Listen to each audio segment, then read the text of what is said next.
Alright, so let's start. ठीक है, तो कल हम लोगों ने टाइप्स ऑफ इंस्टेंसेस कवर किया था। जनरल पर्पस के लिए क्या इंस्टेंस हम यूज़ करते हैं and compute optimise, memory optimise, ये सब हमने कल कवर किया था। Let's move on further.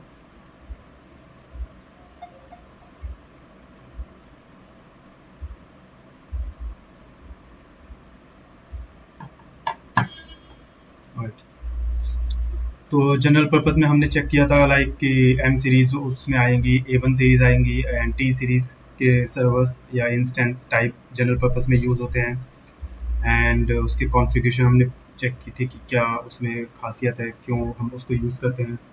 उसके बाद फिर कंप्यूट ऑप्टिमाइज इंस्टेंस हमने चेक किया था, उसमें क्या क्या सीरीज रहते हैं, ठीक है, क्या कॉन्फ़िगरेशन बेसिकली क्या यूज़ होता है, उसको क्यों यूज़ करते हैं। और फिर आया था मेमोरी ऑप्टिमाइज्ड, ठीक है, उसका क्या यूज़ है, क्यों हम इन सर्वर्स को यूज़ करते हैं, ठीक है, किस रिक्वायरमेंट में इन सर्वर्स को यूज़ करते हैं। Now let's start with another type of category, that is storage optimized। ठीक है, अब स्टोरेज ऑप्टिमाइज्ड, तो स्टोरेज ऑप्टिमाइज्ड जो कैटेगरी है, नाम से ही आपको पता चल रहा है कि this is related to storage. ठीक है, इसमें 3 सीरीज आएगी, आई सीरीज, डी सीरीज और एच सीरीज।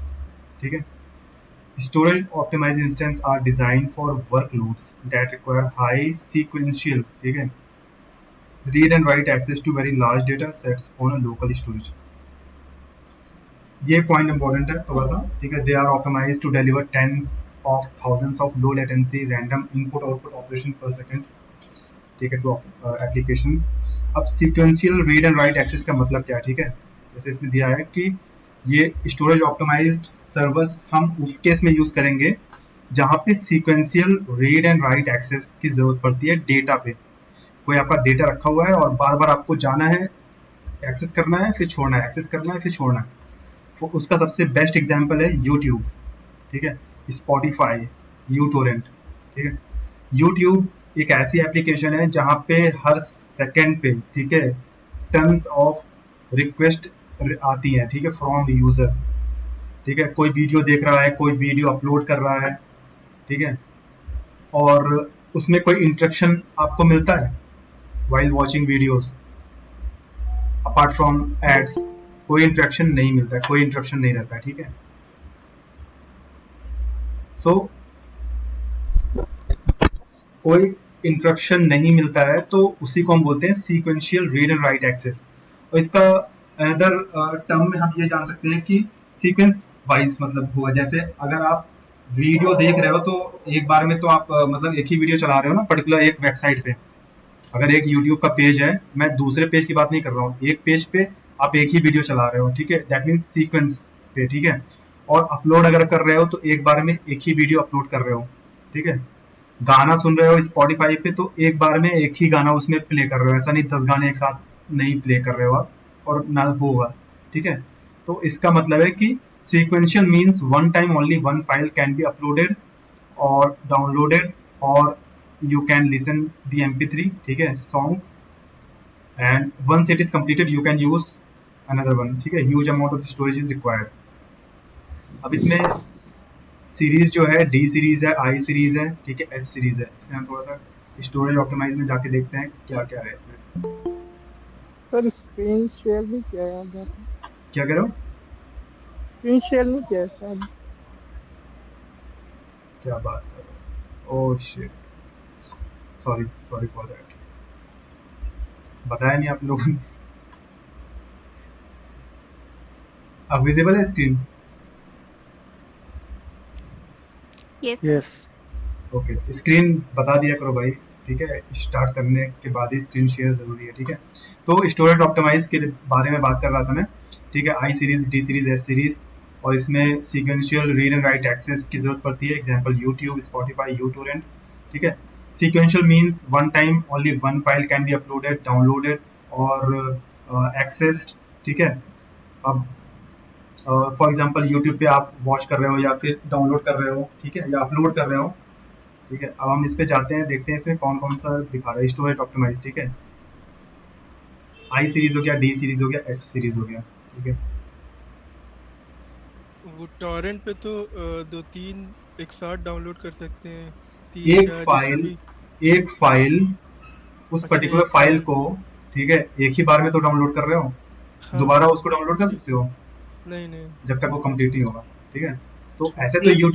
यूट्यूब पे तुम एक वीडियो देख रहे हो, लेकिन उस पर्टिकुलर वेबसाइट पे देख रहे हो ना, हम्म। उस पर्टिकुलर पेज पे मैं अगर 10 पेज खोल दूंगा, ठीक है, 10 पेज पे 10 जगह पे मैं अलग अलग वीडियो यूट्यूब चलाऊंगा, तो वो नहीं माना जाएगा। ठीक है, ठीक है। अगर आप अपलोड कर रहे हो तो एक बार में एक ही फाइल अपलोड कर रहे हो। ठीक है, तो ठीक। उस केस में माइन मीन्स की डेटा जो हमारा रखा हुआ है, मान लो तुम्हारा बंच ऑफ डेटा वीडियो पड़ा हुआ है और बार बार रिक्वेस्ट आ रही है, 100 लोगों की रिक्वेस्ट आ गई, भाई मुझे ये गाना वीडियो देखना है। ठीक है, और वो हो रहा है, तो उस केस में स्टोरेज ऑप्टिमाइज्ड का हम इंस्टेंसेस यूज करते हैं। Clear, any confusion? ये सब इतना ज्यादा वो मत करो। ठीक है, ये सब बस गुड टू नो इन्फॉर्मेशन है, लाइक ये बेस है। ठीक है, आपको ये पता रहना चाहिए। ये सब कुछ याद करने वाली चीजें नहीं है। ठीक है, ये इतना किसी को याद भी नहीं होगा। ठीक है, आपको पता रहना चाहिए कि हाँ, जनरल पर्पज होता है, कंप्यूटर ऑप्टिमाइज होता है, मेमोरी ऑप्टिमाइज होता है। अब मैं आपसे ये नहीं कह रहा हूँ कि आप पूरा इसको रट डालो एक एक। ठीक है, इंस्टेंस टाइप क्या क्या है इसमें, कितने हैं, ये सब नहीं याद करना है आपको। लेकिन हाँ, ये आपको पता रहना चाहिए। ठीक है, कि एचपीसी क्या होता है, ठीक है, स्टोरेज ऑप्टिमाइज क्या होता है। ये सब बेस है। अगर आपको ये पता रहेगा ना, तो आगे चल के ना आपको जो चीजें प्रैक्टिकल करोगे, आप जो चीजें पढ़ोगे, उसमें बहुत आसानी से सबको रिलेट कर पाओगे। ठीक है, ऑलराइट, ठीक है। अब फिफ्थ टाइप पे आते हैं हम, accelerated computing, GPU instances.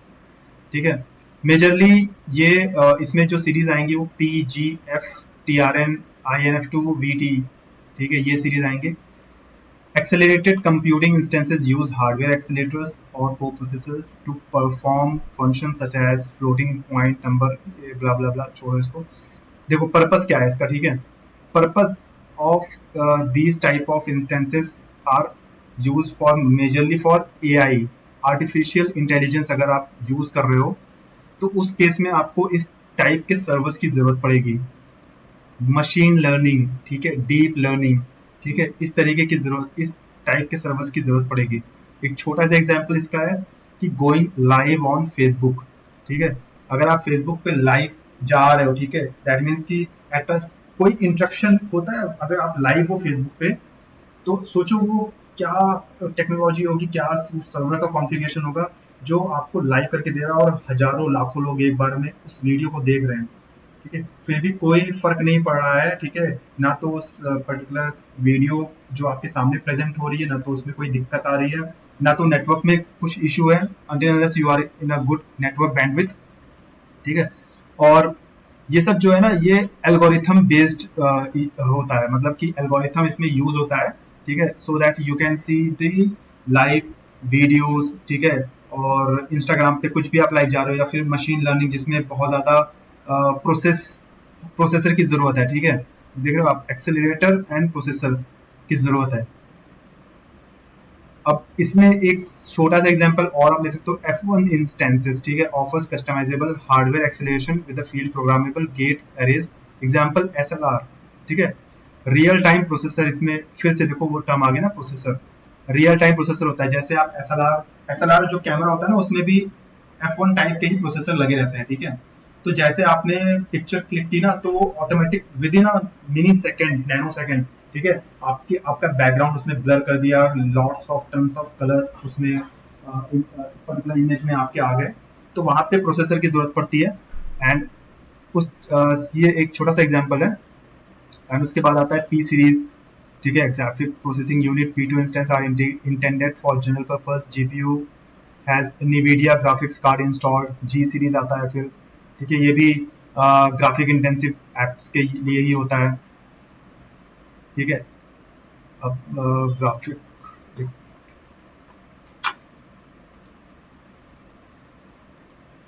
Okay, हाँ, ये सब है इसमें, आप देख सकते हो। अब मैं आपको एक चीज दिखाना भूल गया था। ठीक है, हाई मेमोरी। ये मेमोरी ऑप्टिमाइज का था, मैं इसमें दिखाना भूल गया आपको कि अमेजन हमें कितना फिजिबिलिटी देता है, ठीक है। अगर ये जो दिख रहा है आपको ना, ये मेमोरी है गीगाबाइट्स में, ये रैम है, ठीक है। ये कितने टेराबाइट है, कितने जीबी है, देख रहे हो आप? कितने कितने जीबी रैम है, ये कोई बता सकता है? 24 GB सर। आगे कुछ और नंबर्स भी हैं, उसको भी कैलकुलेट कर लो। सर ये अप टू 24 टेराबाइट होते हैं ना? लिखा गया है ये, और ऊपर क्या लिखा है? Up to 24 GB। अरे भाई क्या पढ़ रहे हो? Memory 24,576 GB। जी। टेराबाइट, 24 टेराबाइट, ठीक है। सोचो, एक ये मेमोरी की बात नहीं कर रहा है, ठीक है। ये आपको हार्ड डिस्क की बात नहीं कर रहा हूं मैं, ये आपको मेमोरी दे रहा है, ठीक है। 24 टेराबाइट, सोचो उस सर्वर पे क्या होता होगा, ठीक है। उस सर्वर पे क्या ही करते होंगे ये लोग। नॉर्मल लैपटॉप में भाई 4 GB 8 GB रैम रहता है, ठीक है।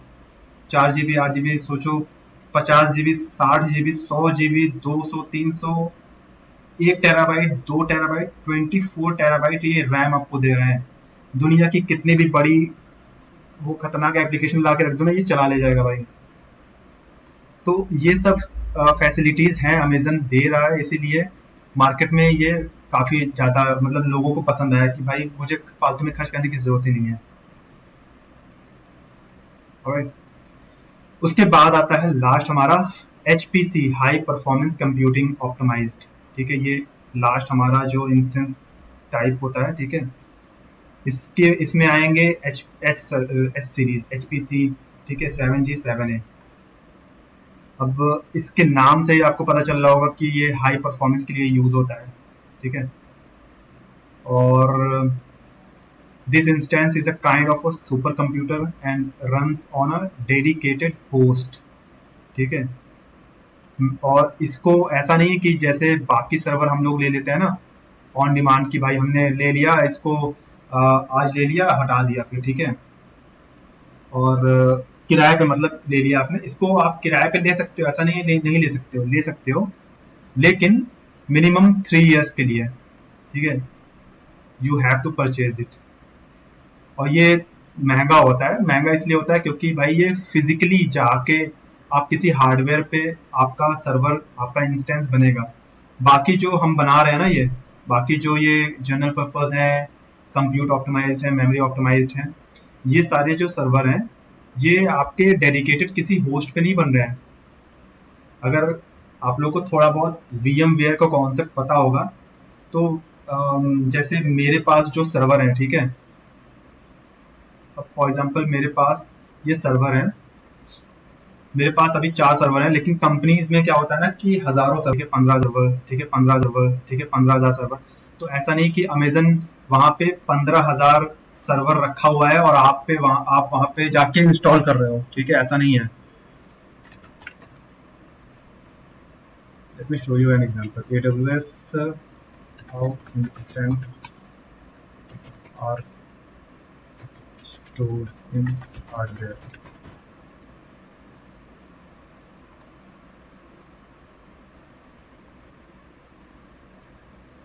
तो मिलना बड़ा मुश्किल है। एक आप ऐसे समझो, ठीक है, कि एक बड़ा सा स्टोरेज है, ठीक है।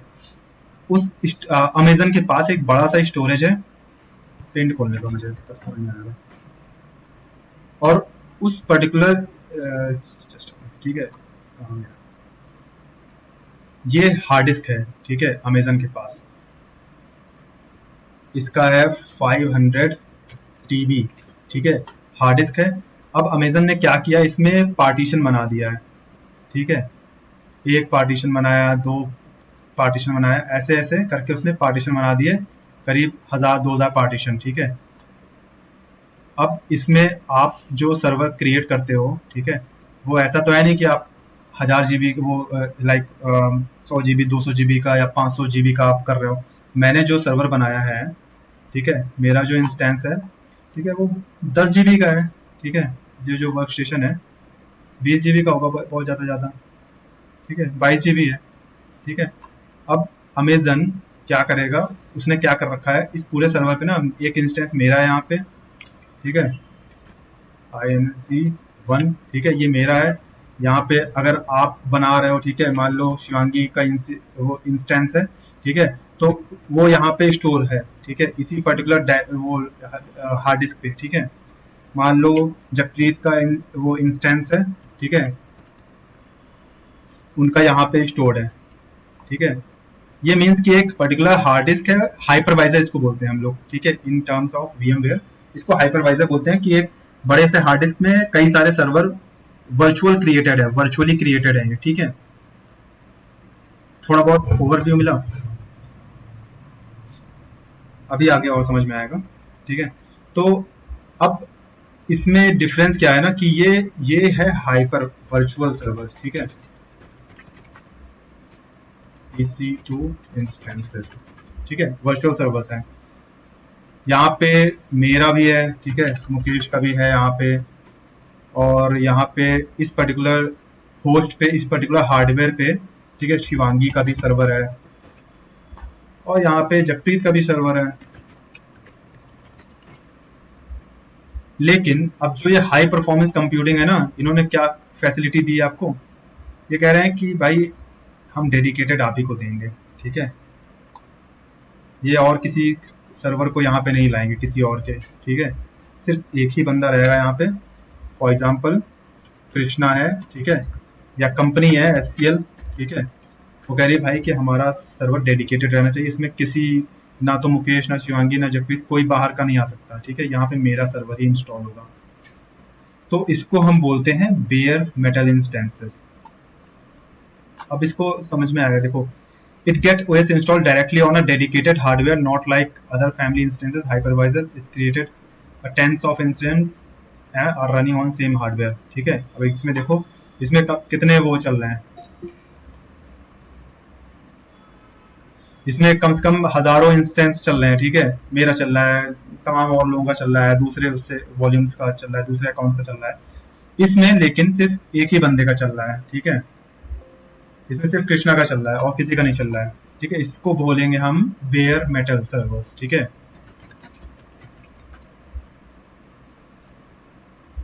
These are bare metal instance, means OS is getting directly installed on a dedicated hardware. Bare metal is available with storage, compute, memory optimized as well. ऐसा नहीं कि सिर्फ हाई परफॉर्मेंस में ही bare metal मिलेगा आपको, बाकी में भी मिलेगा। उसके लिए आपको उसका एक टर्म होता है, क्या टर्म होता है, लास्ट में मेटल लिखा रहेगा, ठीक है, कोई भी सर्वर हो वहां पे लास्ट में मेटल लिखा होगा, तो वो मीन्स कि वो फिजिकली एक डेडिकेटेड हार्डवेयर होगा, ठीक है, उस पे जाके आपका OS इंस्टॉल होगा।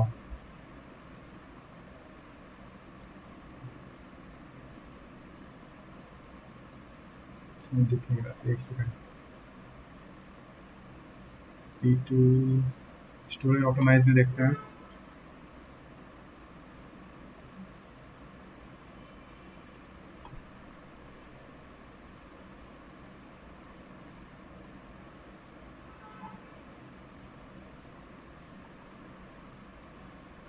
ये देखो, आप देखो जनरल पर्पस है, ठीक है, लेकिन यहाँ पे भी आपको दे रखा है इन्होंने मेटल, ठीक है, जहां पे भी मेटल डॉट मेटल है, दैट मीन्स कि वो बेयर मेटल इंस्टेंस है, और वो डेडिकेटेड उसका एक पर्टिकुलर हार्डवेयर होगा जहां पे अकेला वो जाके इंस्टॉल होगा, ठीक है।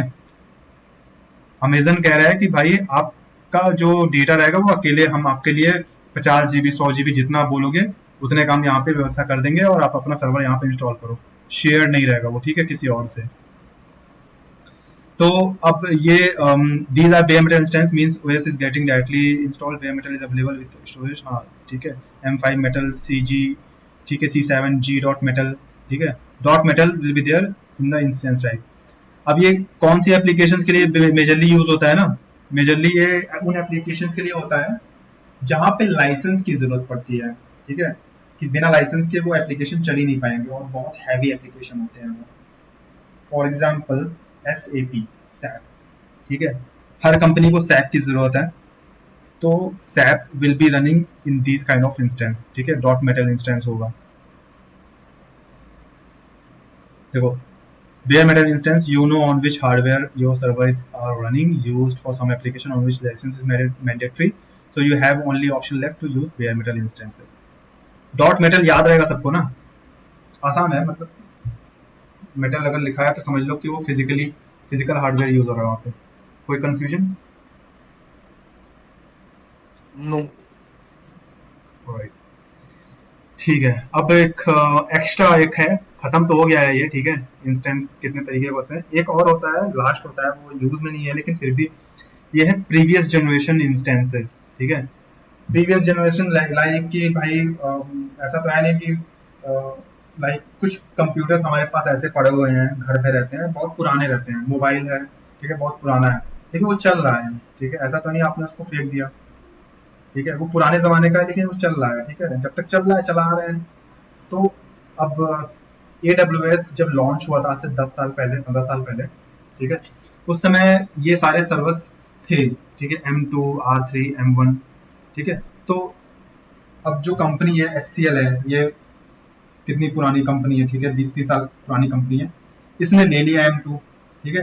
अब इसका सर्वर इसका एप्लीकेशन इस पे चल रहा है, तो AWS ने कहा ठीक है, आप हम डिलीट नहीं करेंगे इसको हम प्रीवियस जनरेशन में डाल दे रहे हैं कि हाँ ये ऑप्शन भी है, अगर आपको चलाना है तो चलाइए इसको, लेकिन आप बाद में चेंज भी कर सकते हो. तो इसको प्रीवियस जनरेशन में डाल दिया है इन्होंने, M2, R3, M1 ऐसे करके 2-3 और हैं.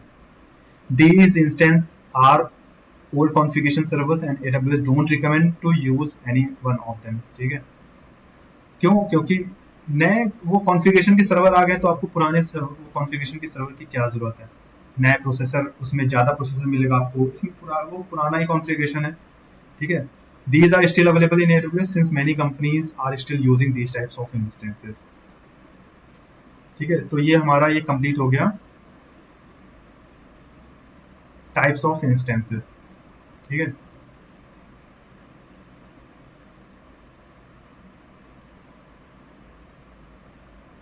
अब आते हैं कि टाइप हमने पता कर लिया, ठीक है.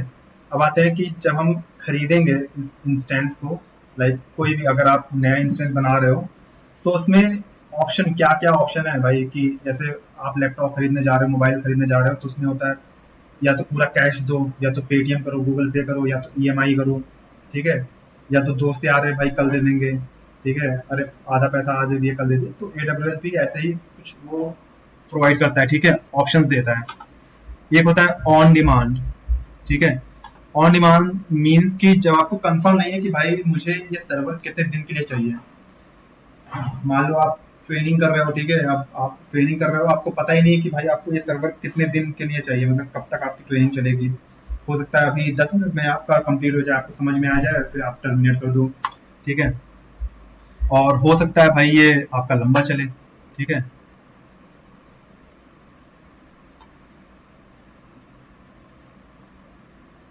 फॉर एग्जाम्पल ये मेरे सर्वर है, ठीक है, ये ऑन डिमांड है क्योंकि मुझे पता नहीं है मेरा कब मतलब कब तक मुझे यूज करना है, तो ये सब ऑन डिमांड सर्वर्स हैं. तो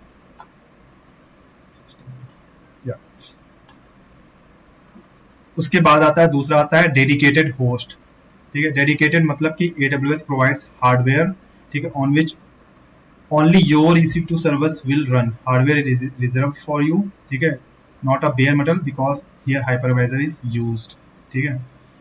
लाइक कि आपका फिक्स हो गया है, ठीक है, आपने कमरा बुक कर लिया भाई, आप उसमें रहो चाहे ना रहो, ठीक है.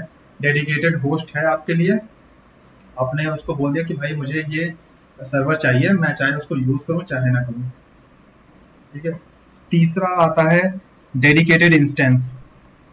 इसमें instance available on hardware will be dedicated but it's not only reserve for you. मतलब यहाँ पे दूसरे लोग भी आ जाते हैं, ठीक है, काइंड ऑफ अ PG, ठीक है.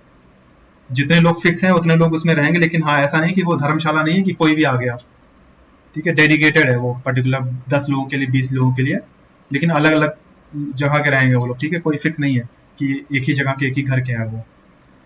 चौथा आता है, इंपॉर्टेंट है ये, स्पॉट इंस्टेंस, ठीक है. स्पॉट इंस्टेंस के बारे में आपसे पूछा जा सकता है इंटरव्यू में भी कि स्पॉट इंस्टेंस क्या होता है.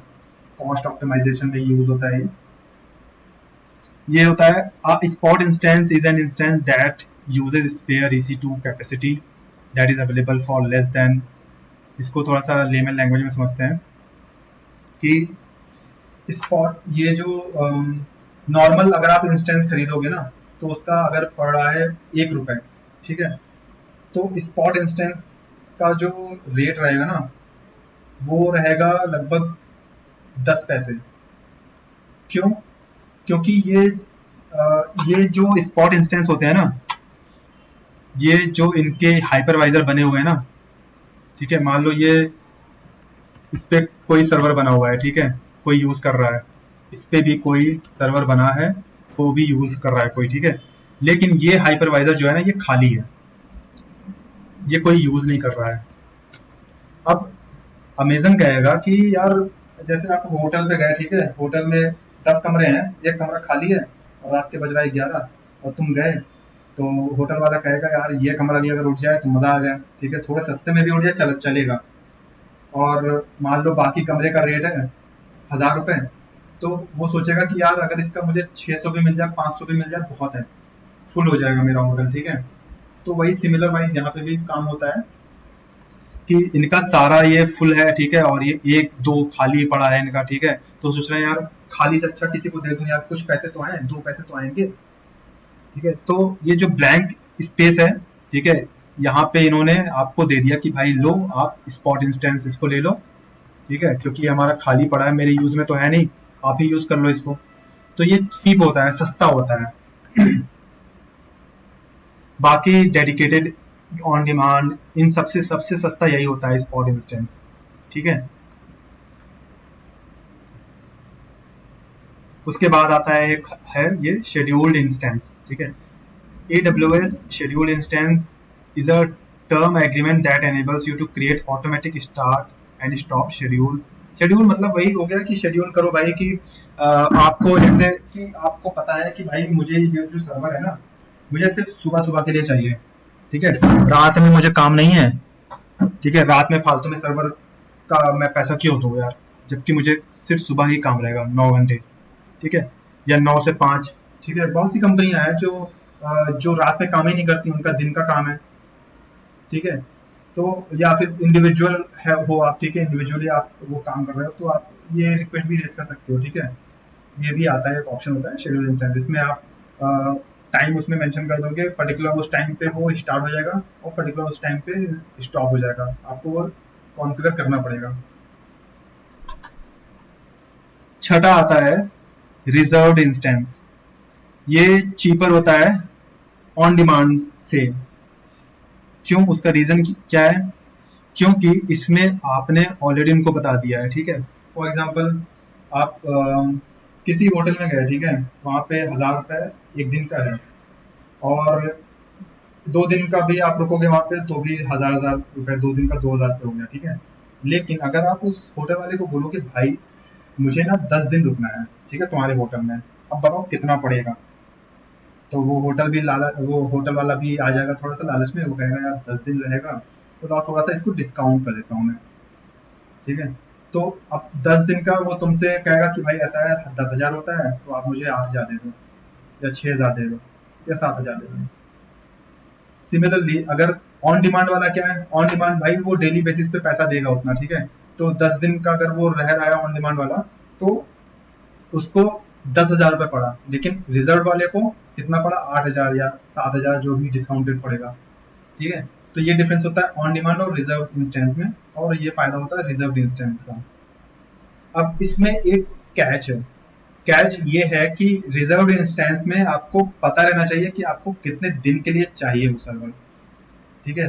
10 दिन के लिए अगर आप चाहिए तो 10 दिन के लिए पे करना पड़ेगा, यू हैव टू पे इन एडवांस। बस यही एक ड्रॉबैक है इसका और कोई ड्रॉबैक नहीं है, ठीक है। कोई कंफ्यूजन इसमें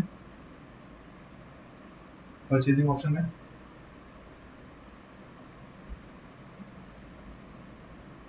नो सर। नहीं सर। Okay.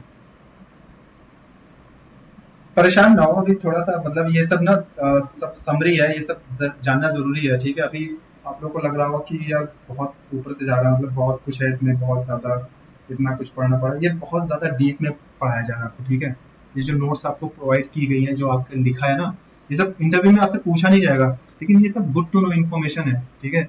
ये अगर आपको नहीं पता है, क्योंकि आप लोग देखो प्रैक्टिकल तो काम किए नहीं हो, तो इसलिए ये जरूरी है जानना आपको, ठीक है। और इसीलिए हिंदी में इसको मैं कर रहा हूँ, ठीक है। इंग्लिश में करता थोड़ा सा प्रॉब्लम भी आती है कि भाई समझने में थोड़ा सा वो कैच करने में दिक्कत आ रही है, ठीक है। ये सब गुड टू नो इन्फॉर्मेशन है, और जहाँ पे जो मुझे इंपॉर्टेंट लगेगा कि हाँ इंटरव्यू में आएगा, वो मैं पहले ही आपको बता दूंगा। और मेजरली वो वीपीसी से ही शुरू होगा। आज मैं कोशिश करूंगा कोई प्रैक्टिकल करा दूं अगर टाइम स्पेंड बचता है तो।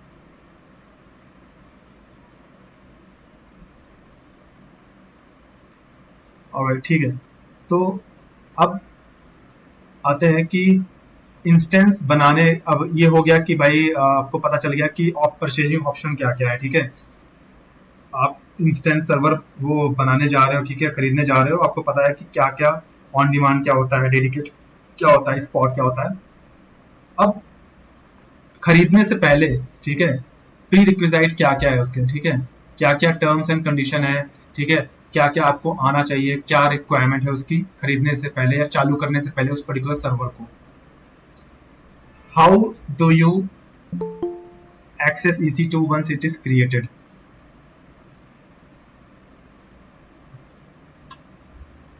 ठीक है, how do you access EC2 once it's created? To access an instance you need a key and key pair name.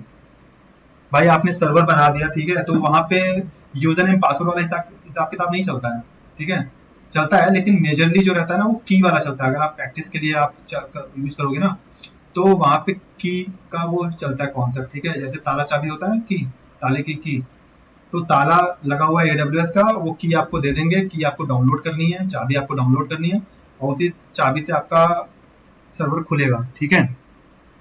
You can download the private की वंस, ठीक है। जब आप क्रिएट करोगे सर्वर को, वहां से ऑप्शन आएगा डाउनलोड करने का, ठीक है, क्लिक करो, डाउनलोड करो, और वो की यूज करके आप एक्सेस करो सर्वर को। The public key is saved by AWS to match with key pair name and private key. Public key AWS के पास रहेगा और प्राइवेट की आपके पास रहेगा, दोनों मैच होंगी तो आपका सर्वर एक्सेस होगा, ठीक है, आप एक्सेस कर पाओगे। Without key pair you cannot access instance, ठीक है, मैंने पहले बताया RDP भी नहीं कर पाओगे, ना तो SSH लिनक्स को एक्सेस कर पाओगे, ठीक है। की पेयर जरूरी है, ये एक इम्पॉर्टेंट वो है, ठीक है। अब अगर ये आगे पढ़ाऊंगा कि की पेयर अगर खो जाए तो कैसे हम एक्सेस कर सकते हैं, कैसे रीसेट कर सकते हैं, वो सब आगे है, ठीक है। तो अभी फिलहाल ये बेस यही है। इसके बाद आता है कि सर्वर एक्सेस करने के लिए आप क्या क्या चाहिए। अब आता है कि सर्वर जब आपका बन रहा है, EC2 स्टेटस चेक, ठीक है, क्या होता है, ठीक है। सर्वर आपका मतलब जब बन रहा है, तो मतलब आपने यहाँ पे खरीद लिया, ठीक है, खरीद लिया आपने, खरीदने के बाद फिर एक्सेस कैसे कर रहे हो उसको, ये आपको पता चल गया है। अब हम चलते हैं कि सर्वर जब क्रिएट हो रहा है तो क्या क्या चीजें आपको पता रहनी चाहिए। सर्वर क्रिएट होते समय क्या क्या रहता है, ठीक है, तो वहां पे आता है एक option EC2 status check. Status check also known as health check, ठीक है। AWS by default check your instance every minute. If reply doesn't come, it will set a status check as failed. जब आप instance बनाते हो ना, तो जैसे मैं लॉन्च इंस्टेंस करूंगा, मैं इंस्टेंस बनाऊंगा, तो यहाँ पे स्टेटस चेक आएगा, वो पास होना चाहिए, 2x2 पास होना चाहिए। मींस कि आपका हार्डवेयर, जिस हार्डवेयर पे ये इंस्टेंस आपका बना हुआ है, और उस पर्टिकुलर हार्डवेयर पे जो ऑपरेटिंग सिस्टम आपका चल रहा है, दोनों सही है, तो ही AWS बोलेगा कि हाँ स्टेटस चेक इज पास, ठीक है। ये जरूरी है, ये इंपॉर्टेंट, ठीक है। स्टेटस चेक फेल हो जाता है ना, तो सर्वर चलता नहीं है, तो उसमें काफी ट्रबल शूटिंग करनी पड़ती है। एंड जैसे ये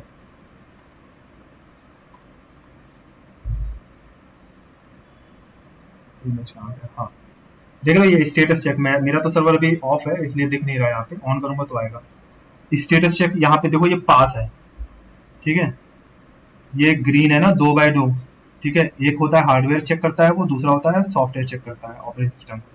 ये दोनों चेक अगर है, ग्रीन है, तो समझ लो सर्वर आपका सही है, ठीक है। AWS कह रहा है हाँ आपका सर्वर सही है, आप एक्सेस करो।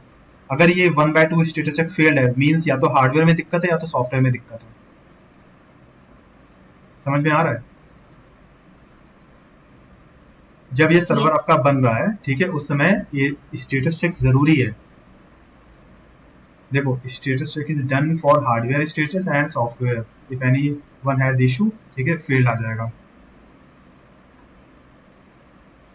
ये मतलब डेली आप करोगे, डेली आपके सामने ये सब आएगा, तो यूज टू हो जाओगे। अभी फर्स्ट टाइम है, थोड़ा सा आपको लग रहा होगा।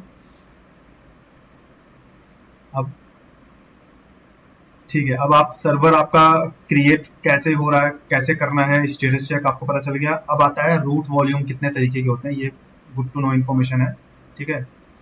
इसमें 2 तरीके के होते हैं, मैंने शायद बता रखा है आपको, ईबीएस, ठीक है, और इंस्टेंस स्टोर, बताया था ना मैंने,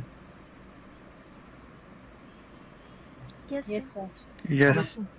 हाँ, तो EBS elastic block storage is attached to a server via network, ठीक है। मतलब इसमें जो हार्ड डिस्क पड़ी हुई है ना, वो कहीं और तीसरी जगह पे है हार्ड डिस्क, ठीक है, तीसरी जगह पे हार्ड डिस्क है, और ये इंस्टेंस इसको यूज कर रहा है, ठीक है, इसको यूज कर रहा है यहाँ पे जो हार्ड डिस्क पड़ी हुई है, ठीक है। ईबीएस इसको हम बोलते हैं कि सर्वर हमारा यहाँ पे है और हार्ड डिस्क वाली दूसरी जगह पे पड़ी हुई है, ठीक है, उसको बोलते हैं ईबीएस। और दूसरा आता है instance store.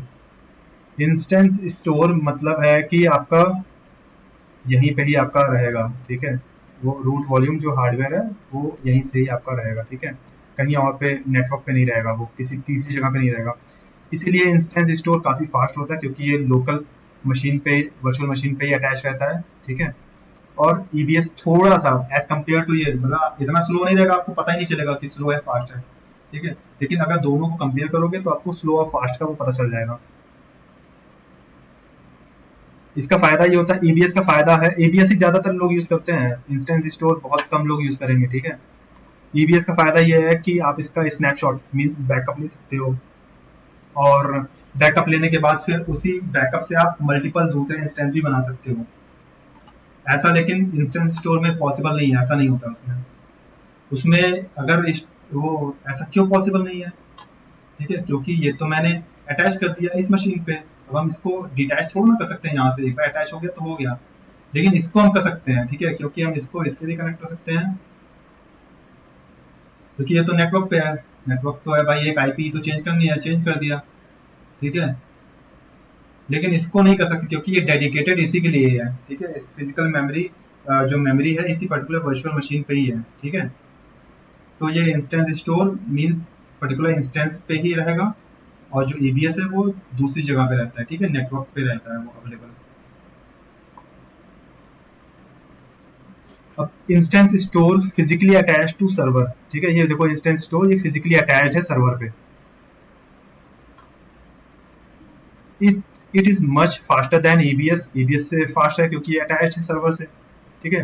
If the server stop, हाँ एक ड्रॉबैक है इंस्टेंस स्टोर, लोग इसलिए यूज नहीं करते हैं, अगर स्टॉप कर दिया सर्वर को ना तो सारा डेटा चला जाएगा। स्टॉप नहीं करना है सर्वर को, रिबूट कर सकते हो आप, ठीक है, लेकिन स्टॉप नहीं करना है, क्योंकि ये फिजिकल मेमोरी है, ठीक है, इस वर्चुअल सर्वर पे फिजिकल मेमोरी इन्होंने पार्टीशन करके बनाया है आपके लिए, ठीक है, पार्टीशन करके बनाया है। तो जब आप सर्वर को स्टॉप कर दोगे तो दोबारा से जब स्टार्ट होगा ना तो ये सब भूल जाएगा, फिजिकल मेमोरी वेमोरी क्या है सब दोबारा से वो करना पड़ेगा, तो इसलिए इसको स्टॉप नहीं करते हैं। इसको डिटैच भी नहीं कर सकते, ठीक है, और अटैच टू अनदर इंस्टेंस, ठीक है। और कहाँ पे यूज होता है, जहाँ पे high data transfer is required, क्योंकि ये फास्ट होता है as compare to EBS. Clear है? Yes. Yes, sir. उसके बाद आता है कि what will happen when you stop EBS EC2 instance and instance store. अभी मैंने बताया ईबीएस तो सीधा साधा है, ठीक है, उसके साथ कोई प्रॉब्लम नहीं है। उसको अगर तुम शट डाउन करोगे ना, अगर पर्टिकुलर इस सर्वर पे अगर मेरा रूट डिवाइस टाइप ईबीएस है, ठीक है, रूट वॉल्यूम, ठीक है, ईबीएस है, इलास्टिक ब्लॉक स्टोर, ये इंस्टेंस स्टोर नहीं है ये, तो शट डाउन हो जाएगा, ठीक है। ये देखो स्टॉप स्टेट में मतलब शट डाउन हो गया, ठीक है। State changes from running to stopping, ठीक है, जो रनिंग स्टेट रहेगा वो स्टॉप में हो जाएगा, ठीक है। ये रनिंग है, फिर रनिंग के बाद आपका स्टॉप में आ जाएगा, मतलब शट डाउन हो गया आपका, ठीक है। इफ EBS root volume is attached to the instance data will not be deleted from server, ठीक है, एग्जांपल सी ड्राइव, ठीक है। रूट वॉल्यूम अगर EBS है तो डेटा आपका नहीं जाएगा, डेटा आपका बचा रहेगा। मेरा EBS है, मेरा डेटा डिलीट नहीं होगा अनटिल अनलेस ये इंस्टेंस स्टोर है। अगर स्टॉप करोगे तो data will be wiped out. Simple सा इसका फंडा है, ठीक है। इंस्टेंस स्टोर नाम याद रखना, ठीक है। बहुत से आउटेजेस इसी की वजह से होते हैं, ठीक है। लोगों को पता नहीं रहता है कि उस पे इंस्टेंस स्टोर है और शट डाउन कर दिया सर्वर को, स्टॉप कर दिया, डेटा सारा गया, आउटेज ओपन हो गए, ठीक है, कंपनी में। Private IP address will remain with instance and public IP address changes, ठीक है। इसकी जो प्राइवेट IP एड्रेस रहेगी वो सेम रहेगी, ठीक है। देखो ये प्राइवेट IP एड्रेस सेम दिखा रहा है इस पे, मैं स्टॉप करूँ स्टार्ट करूँ ये यही रहेगा, ठीक है। लेकिन पब्लिक IP एड्रेस गायब हो जाएगी, जैसे स्टार्ट करूंगा नई पब्लिक IP एड्रेस आ जाएगी, ठीक है। फिर स्टॉप करूंगा फिर वो चेंज हो जाएगी। तो वही ये कह रहा है कि private IP address will remain, ठीक है, with instance, public IP address changes. Private public मैं आगे चल के और समझाऊंगा डीप में, ठीक है। ये ऑप्शनल है।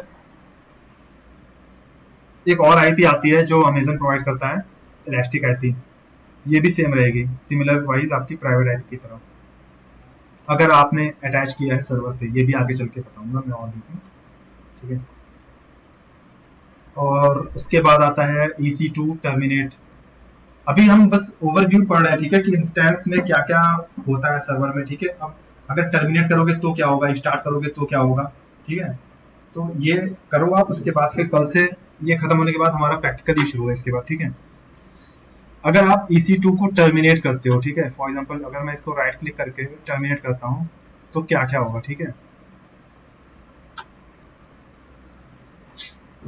When you terminate a running instance, state changes to shutting down terminated, ठीक है, and will be removed from console। अगर मैं इसको टर्मिनेट करता हूँ ना तो ये तुरंत टर्मिनेट हो जाएगा, ठीक है, लेकिन यहाँ पे वो दिखाई देगा मुझे एज अ टर्मिनेटेड, ठीक है। यहाँ पे स्टॉप की जगह टर्मिनेटेड आएगा और वो लगभग 1 घंटे बाद यहाँ से भी गायब हो जाएगा, ठीक है। लेकिन वो टर्मिनेट हो गया, उसको आप स्टार्ट नहीं कर सकते हो, और एक बार टर्मिनेट हो गया तो सब कुछ गया, डेटा वोटा सब गया, ठीक है। रूट वॉल्यूम पे जो भी अटैच्ड है वो सब गया।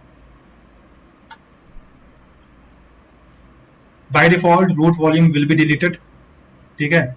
बाय डिफॉल्ट रूट वॉल्यूम जो होगा इसका वो टर्मिनेट के बाद डिलीट हो जाएगा, लेकिन एक ऑप्शन अवेलेबल है, उससे हम क्या कर सकते हैं कि उसको करके, ठीक है, एनेबल करके रूट वॉल्यूम को हम बचा सकते हैं। कि मान लो बहुत सिक्योर डेटा है, SQL का है वो, या फिर कुछ और डेटा है तुम्हारा, तो तुम चाह रहे हो कि जब मैं टर्मिनेट करूँ सर्वर को तो मेरा वो रूट वॉल्यूम डिलीट ना हो, तो ये भी ऑप्शन है अवेलेबल AWS में। वी कैन एनेबल, हाँ अब एक चीज और है, मान लो जैसे आपका सर्वर है, आपने गलती से, मैंने इस पे सर्वर पे नाम नहीं लिखा है, मैं पता नहीं कुछ सोच रहा था, मैंने गलती से इसको टर्मिनेट कर दिया, ठीक है।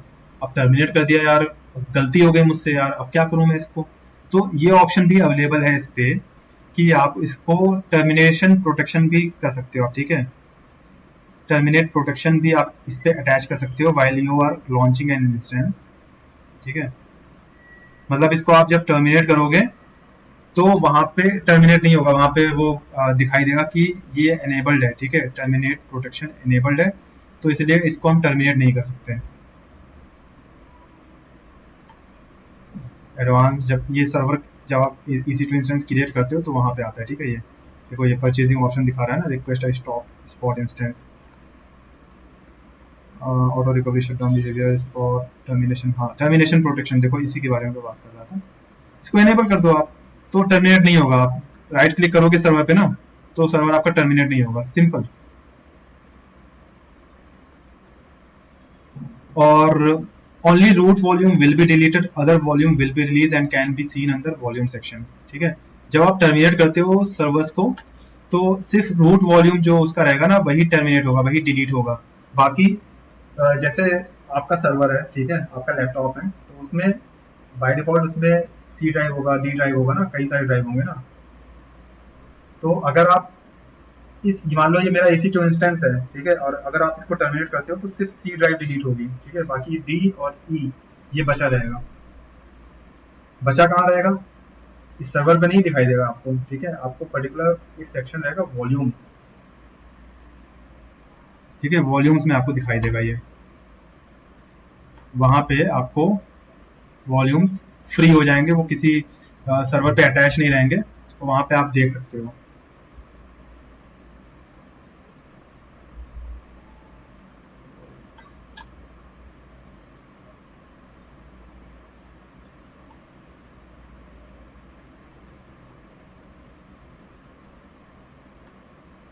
देखो ये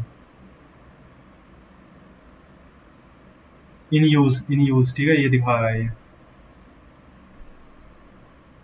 ये अटैच्ड है, ठीक है, मीन्स ये इस इन सर्वर पे अटैच्ड है। अब आप जब इसको टर्मिनेट करोगे, अगर ये रूट वॉल्यूम नहीं है तो यहाँ पे आप देख सकते हो, ठीक है, तो ये डिलीट नहीं होगा, रूट वॉल्यूम ही डिलीट होगा सिर्फ, ठीक है। अब लास्ट ये सॉरी ये आता है हमारा EC2 Meta data. What is, क्या होता है Meta data? Meta data means कि EC2 का इंफॉर्मेशन, ठीक है, इस हमारे पास जो इंस्टेंसेस हैं उसकी इंफॉर्मेशन, ठीक है। इंफॉर्मेशन मीन्स कि इंस्टेंस आईडी क्या है, प्राइवेट आईपी एड्रेस क्या है, ठीक है, होस्ट टाइप क्या है, प्राइवेट डीएनएस नेम क्या है इसका, ठीक है, वीपीसी क्या है, और एएमआई आईडी क्या है, ठीक है। ये है EC2 का मेटा डेटा, इसको बोलते हैं हम लोग, ठीक है। एएमआई, कौन सी एएमआई यूज किया गया है इसको बनाने के लिए, लिनक्स है ये सर्वर, ठीक है। लाइफ साइकिल क्या है, स्पॉट इंस्टेंस मैंने इसको बना रखा है, तो इसको हम लोग बोलते हैं Meta data of a particular server of a instance. Example IP version 4 6 address, ठीक है, AMI ID, instance type, local host name, DNS, public keys, security groups, ठीक है, सिक्योरिटी ग्रुप्स भी आप सब कुछ यहाँ पे आपको मिल सकता है, ठीक है। सिक्योरिटी में जाओ, आपको सिक्योरिटी ग्रुप, ठीक है, security details, IAM role, ये सिक्योरिटी ग्रुप आपको दिख गया, ठीक है, सब कुछ आपको इसमें दिखेगा। That is called meta data. To see meta data click on instance below description, just यहाँ पे क्लिक करो, ठीक है, और आपको सारा इंफॉर्मेशन यहाँ पे दिखेगा डिटेल्स में, ठीक है। इसका देखना है, इसका देखो आप, ठीक है, that is called meta data. अब this is also good to know, instance user data क्या होता है। मान लो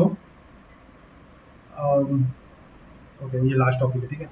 मान लो आपके पास एक सर्वर है, ठीक है, आप कह रहे हो कि भाई मुझे सर्वर लॉन्च आप बना रहे हो, ठीक है, आप ये सर्वर बना रहे हो, क्रिएट कर रहे हो, और इस सर्वर को बनाते हुए ना आप सोच रहे हो कि यार ना इस सर्वर को जब स्टार्ट हो तो ऑटोमेटिकली एक स्क्रिप्ट ही रन हो जाए।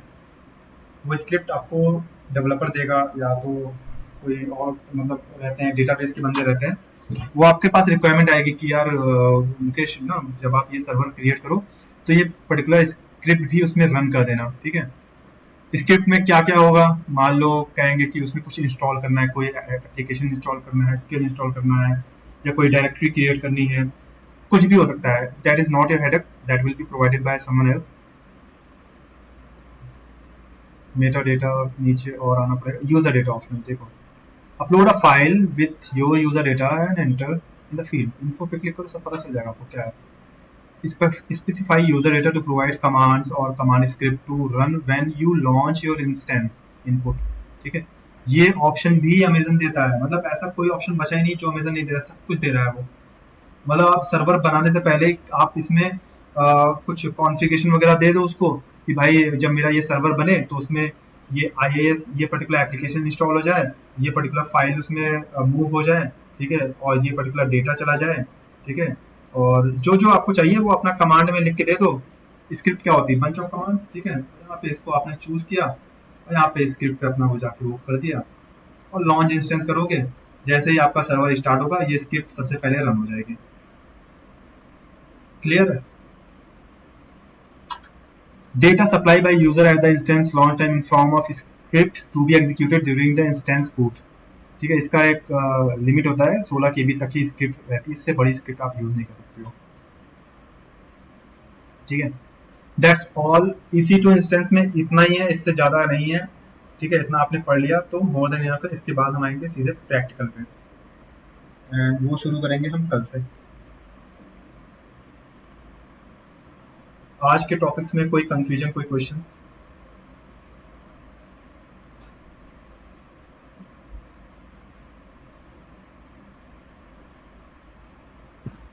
नहीं सर। ठीक है, फिर कल से प्रैक्टिकल शुरू होगा, तो कल से थोड़ा सा आप लोग और ध्यान, मतलब अब तक जो चल रहा था वो समझ लो बस ओवरव्यू था, ठीक है। कल से मेन हमारा शुरू होगा, ठीक है, प्रैक्टिकल। उस पे आप ज़्यादा वो करिएगा। प्रैक्टिकल आपको करना है, एंड एक बार नहीं कई बार आपको वो करना है, ठीक है। सर टाइम का अगर देख लो, अगर कुछ चेंजेस हो पाए तो।